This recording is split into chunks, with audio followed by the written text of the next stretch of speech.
কেমনের বৃষ্টি লেখনীতে পুষ্পিতা প্রেমা পর্ব সংখ্যা 14। আচমকা মিনির ডাক শুনে রেহান চমকে উঠল। মিনি ফিরেছে, তার মানে চাচুও ফিরেছে, আইমিও ফিরবে। কিন্তু না, মিনিকে উড়ে উড়ে যেতে দেখা গেল আদির ঘরের দিকে। আদিকে না পেয়ে মিনি প্রত্যেকের রুমে রুমে গেল। আদির নামটা মুখে আনতে পারল না, শুধু ডানা ঝাপটে বলল মিস ইউ মিস ইউ। বাড়ির প্রত্যেকে অবাক হলো, জানতে চাইলো কোথায় ছিলে তুমি মিনি। মিনি কিছু বলতে পারলো না, শুধু বলল মিস ইউ মিস ইউ। এবার মিনি ডানা ঝাপটে ডাকলো, আদি মিস ইউ। আদি আসলো না, কোথায় আদি। মিনি উড়ল এপাশ ওপাশ, এদিক ওদিক পুরো বাড়ি ঘুরলো, কোথাও দেখতে পেল না আদিকে। তার অবুঝ মনও রাগ করে বসলো আদির ওপর। চকচকে মেঝের ওপর শোয়া ঘুমন্ত মেয়েটির আদুরে চেহারা, ঠোঁট দুটো ফোলানো, ঘুমন্ত চেহারায় ঠিক পরীর মতনই লাগছে। আলিয়া কাঁপা কাঁপা হাতে তুলে নেয় পরীকে। তার হাত কাঁপছে, পা কাঁপছে, কণ্ঠনালী পর্যন্ত কাঁপছে। কিছুক্ষণ আগে ফোনে কথা বলা মেয়েটির কথাগুলো খুব করে কানে বাজছে। ডক্টর আদি চৌধুরীর সন্তান আদিশা, চৌধুরী বংশের প্রতি আমার ঘেন্না হলেও ওই বাড়িরই সন্তান পড়ি। কতটা নিজ আপনারা মিসেস চৌধুরী। চৌধুরী বাড়ির প্রত্যেকটা মানুষকে আমি ঘেন্না করি। আমি ঘেন্না করি ডক্টর আদি চৌধুরীকে, আমার সন্তানের বাবাকে। আমার ভাবতেই কষ্ট হয় ডক্টর আদি চৌধুরী পরীর বাবা, আর আপনারা তার দাদু দাদা, যারা একদমই স্বার্থপর, পাষাণ আর হৃদয়হীন। আলিয়ার কাঞ্জোড়া ঝাঁঝাঁ করে ওঠে, কথাগুলো অত বিষাক্ত কেন। নরম তুলতুলে শরীরটা স্পর্শ করতেই যেন শক লাগলো। হাত সত্যি সত্যি কেঁপে উঠল আলিয়ার। পরীকে তার দিকে ফিরিয়ে আনতেই কপালে সেই আঘাতের চিহ্ন দেখতে পাই। আঙুলে কাটা চিহ্ন, রক্ত শুকিয়ে গেছে, কচি চেহারায় ক্লান্তির ভয়ের ছাপ। এমন নরম তুলতুলে শরীরটা তো আগে অনুভব হয়নি। নিজের রক্ত জেনেছে বলে কি এত মায়া কাজ করছে? আসলে কি তারা স্বার্থপর? আলিয়া পরীকে কোলে নিয়ে বুকে জড়িয়ে ধরে কাঁদল। পরীর মুখ তার বুকের কাছে গিয়ে আটকালো, আদুরের মুখটা বুকের সাথে ঠেকে গেল। উষ্ণ কোল পেয়ে পরী আবারও ঘুমিয়ে গেল। ঘুমের মাঝে ভ্রু কুঞ্চন করে মৃদুমন্দ কাঁদছে। আলিয়া কাঁপা কাঁপা ঠোঁট দিয়ে ছুঁয়ে দিল পরীর নরম ঠোঁটে, কপালে, সারা মুখে। তারপর আবার বুকের সাথে চেপে ধরল। আপনা আপনি হাসি আসলো তার। বুকের সাথে চেপে ধরে ছোট্ট মেয়েটির চুলের ওপরে চুমুর খেয়ে বলল, আমার আদির মেয়ে। আদির একটা মেয়ে আছে, আদি বাবা। আলিয়ার সত্যি সত্যি হাসি পেল। এই দিনই তো আদি ছোট একটা বাচ্চা ছিল, মা মা করে পুরো বাড়ি ঘুরে বেড়াতো। তার এখন একটা ছোট্ট মা আছে। আদি কি জানে? আলিয়া পরীর পিঠে আদর করে চাপড় দিয়ে বলল, তুমি আমার আদরে ভাগ বসাতে এসেছো আদিশা। আদি এখন তোমাকে মা ডাকবে। পরী নড়ে চড়ে গুঁজে গেল আলিয়ার বুকে। আলিয়া হাসলো, তার সুরসুরি লাগলো। বলল, তুমি আমাকে কি ডাকবে? দাদুমণি? দাদু ডাকবে? তুমি ঘুমোচ্ছ আদিশা, উঠে দেখো, তোমার দাদু কোলে নিয়েছে তোমায়। আলিয়া সিঁড়ি বেয়ে ওপরে উঠতে থাকে। তার কোলে পরীকে দেখে মিনুমা আর রায়না অবাক হলো। যখন দেখলো আলিয়া পরীকে আদর করছে, তাদের বিস্ময়ে আকাশ ছুঁল। কান্না হাসিতে তারা একাকার হলো। আজিজ চৌধুরী যখন রুমে ঢুকে বিছানার উপর শোয়া ছোট্ট মেয়েটিকে দেখলো, অবাক হলো। বলল, লিয়া, হচ্ছেটা কি? এই মেয়েটা এখানে কেন, বিছানায় কেন? তোমার গায়ে এমন শাড়ি কেন? আলিয়া হাসলো, বলল, আমার শাড়িতে ওর বুকে মাথা রাখতে অসুবিধা হচ্ছে, ও ব্যথা পাচ্ছে, তাই সুতির শাড়ি পরেছি। আমারও ভালো লাগছে। আদিশাও ব্যথা পাবে না, ঘুমিয়েছে, তাই সেই সুযোগে চেঞ্জ করে নিয়েছি। আজিজ চাপা রাগ দেখিয়ে বলে, এটা আমার প্রশ্নের উত্তর নয় লিয়া। এই মেয়েটার প্রতি তোমার এত দরদ উতলে উঠছে কেন? আলিয়া ঠোঁটের ওপর আঙুল দিয়ে চুপ করানোর জন্য বলল, উঠে যাবে, আসতে বলো। আজিজ চৌধুরী এবার থমকে উঠল। এই মেয়েটাকে ওই রুমে রেখে আসো লিয়া, আমার এমনিতেই মাথা খারাপ। আদির কোনো খোঁজ পাচ্ছি না। আলিয়া পরীর মাথার পাশে বসলো, বলল, যদি এখন এখানে রেহান ঘুমাতো তাহলে কি করতে? রেহানের সাথে এই মেয়েটাকে কেন মিলাচ্ছ লিয়া? তোমার কি মাথা খারাপ হয়েছে? ওর নাম আছে মিস চৌধুরী, আদিশা চৌধুরী। আদি চৌধুরী পাত্তা দিল না, কানে নিল না সেই কথা। কিন্তু যখনই বোধগম্য হলো, সে অবাক চোখে তাকালো আলিয়ার দিকে। বলল, ও চৌধুরী কি করে হয় লিয়া? আদিশা আদির? না, কি করে লিয়া? আমার আদির সন্তান? আলিয়া হাসে, কান্নায় চোখ ভাসে, বলে, এই পুচকুটা আদির মেয়ে। আমি ভুল ছিলাম না, আমার ধারণাই সত্যি। তুমি শিওর কি করে আদির সন্তান নেই? আমি তো নিজ হাতে মেরেছি। এই মেয়েটা কিছুতেই আদির সন্তান নয়। এই মেয়েটার শরীরে খানবাড়ির রক্ত বইছে, আমাদের নয়। রিক রেজওয়ান খানের মেয়ে সে। আলিয়া পরীকে আলতো হাতে কোলে তুলে নেয়। পরীর গালে গাল লাগিয়ে বলে, আমি শতভাগ নিশ্চিত এই মেয়েটা আদির মেয়ে। ঈশা অ্যাবর্শন করায়নি, তোমার হাতে ফুল রিপোর্ট এসেছে। আমার কষ্ট হচ্ছে এটা ভেবে যে আমরা মারতে চেয়েছি আদির মেয়েকে। আদির রাজকন্যা সে, দেখো, নাকটা কিন্তু আমার। চোখ দুটো খেয়াল করে দেখিও, পুরোটাই আদির। আমার আদির। যদি জানতে পারে আমরা ওর বাচ্চাটাকে মারতে চেয়েছি, কোনো দিন তাকাবে না আমাদের দিকে। আদি চৌধুরী অবাক হয়। লিয়া এসব কি বলছে? তুমি ইমির কথা ভাবছো না কেন লিয়া? কিছুদিন পর তাদের বিয়ে। এসব সন্তান টন্তান তুমি দূরে রাখো, আদিকে জানিও না। আলিয়া চিন্তায় পড়ে যান। বলে, এটা কি করে হয় আজিজ? আদির জানার অধিকার আছে, তার একটা রাজকন্যা আছে। তুমি একবার অতীত ঘেঁটে দেখো না আজিজ। আমি একটা মেয়ের জন্য কতই না পাগলামি করেছি। আদির সাথে অন্যায় হচ্ছে, ঈশার সাথেও অন্যায় হয়েছে। আজিজ চৌধুরী দাঁড়িয়ে পড়েন। বলে, আমি মানি না এটা আদির মেয়ে। আদির মেয়ে না এ মেয়ে। আমি ওই ঈশা নামের মেয়েটিকে কিছুতেই মানতে পারবো না। আমার আদির পাশে ইমিকেই চাই, আদিও সেটাই চাই। কিন্তু আদি তো মিষ্টিকে খুঁজে বেড়াচ্ছে। ও মিষ্টিকেই চাই। তুমি দেখোনি ইন্ডিয়া গিয়েও 6 মাস কি অবস্থায় ছিল? ও সত্যিই মিষ্টিকে চাই আজিজ। আমরা হয়তো বুঝতে পারছি না। আমরা ওর ওপর সবকিছু চাপিয়ে দিচ্ছি না তো? আদির ভালো থাকাটা ঠিক কোথায়? আদি তোমাকে একবারও বলেছে ও মিষ্টিকে চাই? তুমি কি সব উল্টোপাল্টা বলছো এই মেয়েকে, যাতে কিছুতেই আদি আইনের চোখে না পড়ে। আমি আফাদ সাহেবের কাছে মুখ দেখাবো কি করে? উনি কত আয়োজন করেছেন বিয়ের। আলিয়া চৌধুরী দেখে পিট পিট করে চোখ খুলছে পড়ি। আড়মোড়া ভাঙছে। সোজা হয়ে না উঠে বিছানায় হাতে ভর দিয়ে হামাগুড়ি দিয়ে উঠল।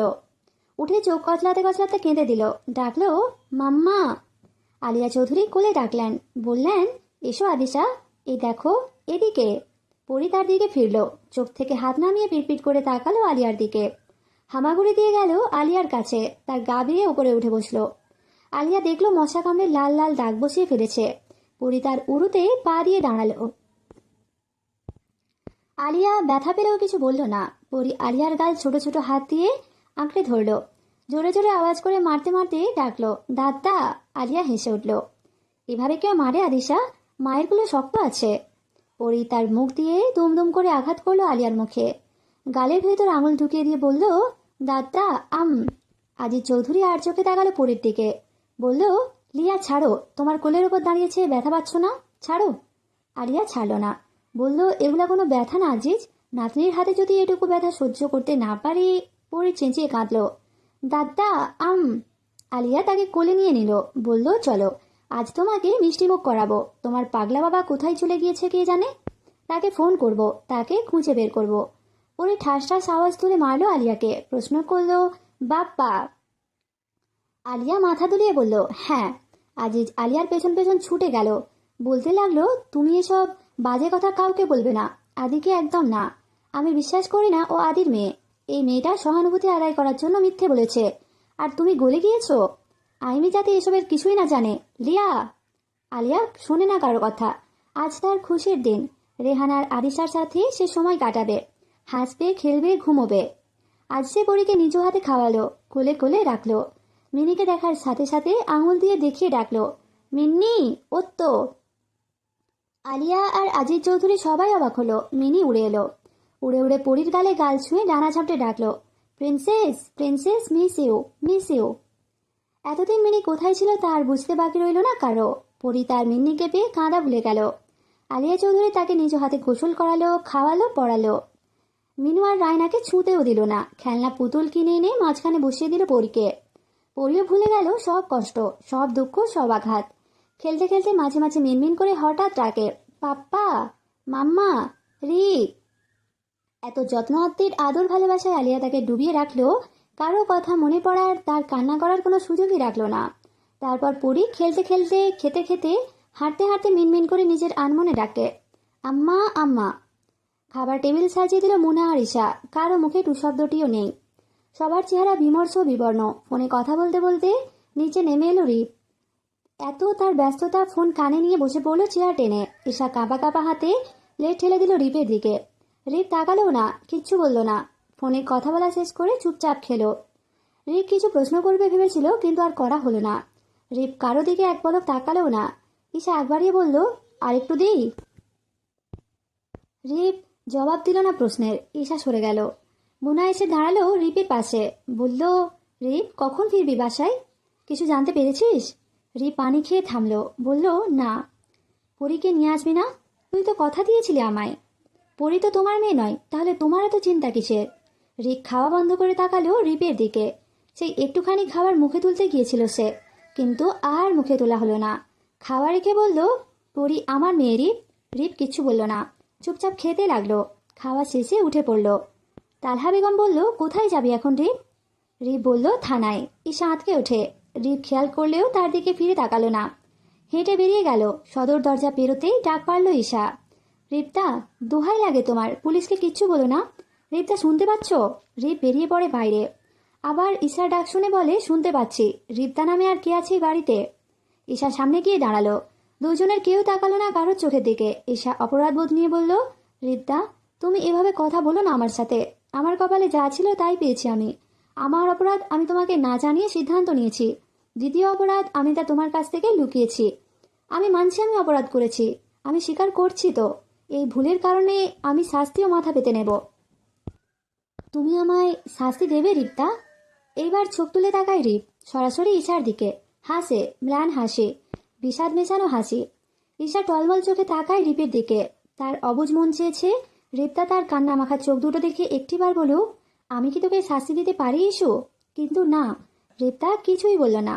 অপরিচিত একটি বাইরের মানুষের মতো করে বলল, যার উপর আমার কোনো অধিকার নেই, যে আমার কেউ না, আমি যার কেউ নই, আমি তার উপর অধিকার খাটাতে চাই না মিসেস চৌধুরী। সেখানে আপনি তো চৌধুরী বাড়ির বউ, এত সুনামধন্য বাড়ির বউ আপনি। আপনাকে কি করে শাস্তি দেওয়া যায়? আর কিসেরই বা শাস্তি, কিসেরই বা ভুল? ভালোবাসাটা কোনো ভুল নয় মিসেস চৌধুরী। ভালোবাসা তাদের জন্যই ভুল হয়ে দাঁড়ায় যারা আসলে বামন। চাঁদে যাওয়ার মতো অনাকাঙ্ক্ষিত এমন দুর্লভ কাজটাই তাদের জন্য ভুল। তাই শাস্তিটা তো তাদের পাওয়া উচিত। আপনি ঠিক কাজ করেছেন, একদম ঠিক কাজ। All the best of you. রিপ দাঁড়ায় না কেন জানি, কিছু লুকানোর জন্য বোধহয় এত তাড়া তার। বাইকে উঠে মুহূর্তে নিরুদ্দেশ হলো। পেছনে রেখে গেল এক রাস অপরাধ বোধ নিয়ে দাঁড়িয়ে থাকা বোকা পাষাণ মেয়েটির ছলছলে চোখজোড়া। পরে আনমনে হেসে মেয়েটি আওড়ায়, আমি সত্যিই তোমার কেউ না রিপ্তা। ভাই হয়ে আমার পাশে ছিলে তুমি, আমি হারিয়ে ফেললাম তোমাকে নিজের দোষে, এক ভুল মানুষকে বিয়ে করে ভালোবেসে। রিপ এক ধ্যানে বাইক চালায়। বাইকের মিররে তার বেহায়া চোখ দুটো দেখে নিজে নিজে আচমকা বাইক দাঁড় করায়। কতগুলো কলেজের মেয়ে চেঁচিয়ে ওঠে, তাদের গায়ে কাদা ছিটকে পড়ায়। রিপ ফিরেও তাকায় না, নিজের ওপর রাগ বাড়ে, তরতর করে। এসব ন্যাকামো দেখার সময় নেই। বাইক স্টার্ট দিয়েছে, আবারও চলে যায়। মেয়েগুলো চেঁচিয়ে ওঠে, কি অভদ্র ছেলে রে বাবা, একটা সরি পর্যন্ত বলার প্রয়োজন মনে করলো না। তার মধ্যে একজন নীরব দর্শক হয়ে চেয়ে রইল সেই বাইক নিয়ে ছুটে চলা ছেলেটার যাওয়ার পানে। তার গায়ে বেশি কাদা পড়েছে, তাকে চুপ থাকতে দেখে তার বাকি বান্ধবীরা চেঁচিয়ে উঠল, তোর মতো গাধি জীবনেও দুটো দেখিনি। এত কাদা পড়লো কিছুই বললি না? স্ট্রেঞ্জ, তোর কাপড়ে তো বেশি লেগেছে। দেখ কি বাজে অবস্থা, ক্লাসে যাবি কিভাবে? মেয়েটি নিশ্চুপ তাকিয়ে দেখল নিমেষেই ধোঁয়াশা হওয়া বাইকে বসা ছেলেটিকে। মাথা নামিয়ে বলল, কিছু হবে না, আমি আজ আর ক্লাসে যাব না, তোরা যা।